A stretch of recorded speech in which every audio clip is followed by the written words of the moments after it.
سمجھانے کی کوشش کروں گی، اللہ کرے کہ سب کے سمجھ میں آئے۔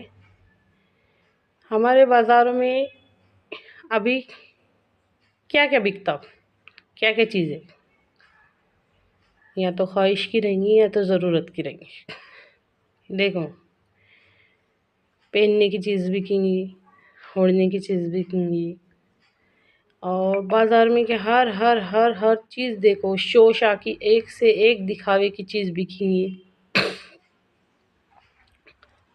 اور کھانے پینے کی چیز دکھیں گی، ہوٹلا نظر آئیں گے جگہ جگہ پہ۔ اب یہ سب دیکھنے کے بعد یہ سوچو کہ یہ جو بازاروں میں وہاں پہ آیا، یہ خود بخود تھوڑی آیا، کس نے اس کو لے کر آیا؟ جب وہاں آیا نا، انسان کے اندر کی جو ڈیمانڈ ہے، جو ضرورت ہے، وہ ہر چیز ہم کو وہاں نظر آئیں گی۔ اب اس میں ایک دم غور طلب بات یہ ہے کہ اگر نظر نہیں آئیں گا نا، تو صرف ہدایت کی چیزیں وہاں پہ نظر نہیں آئیں گی۔ ہماری زندگیوں میں تم ہدایت کی ویلیو کو سمجھنے کی کوشش کرو۔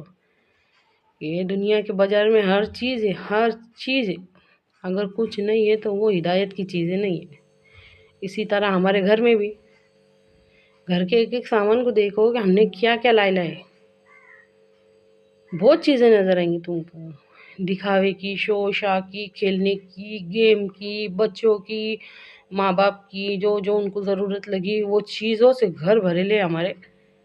اگر ان چیزوں میں سب سے کم ایک دم نئی کے برابر، اور وہ بھی اس کی ویلیو کیا ہے، دیکھو خود غور کر کے دیکھو کہ اگر اس میں سے سب سے کم کوئی چیز ہے تو وہ ہدایت کی، اور پھر اس کی ویلیو کیا ہے وہ بھی دیکھو۔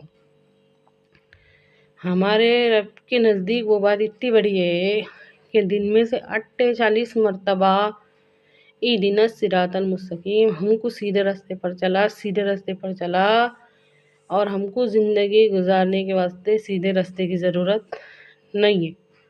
اگر ضرورت ہوتی نا تو سمجھ میں آ جاتا نا کہ سیدھے راستے کی سمجھ کے واسطے بھی کچھ نہ کچھ ہے۔ وہ ٹائم بتاؤ کہ سمجھو ہم صبح کے 7 بجے اٹھے، تو کیا ہم 7 بجے سیدھے راستے کو سمجھنے کے واسطے کوشش کرتے، محنت کرتے، 8 بجے کرتے، 9 بجے کرتے، 10 بجے کرتے، 11 بجے کرتے، 12 بجے کرتے، 1 بجے کرتے؟ وہ ٹائم نظر ہی نہیں گا، کیونکہ ہم کر رہے نہیں کر رہے۔ اللہ کے واسطے یہ معمولی باتیں نہیں ہیں، ان کو سمجھنے کی کوشش کرو۔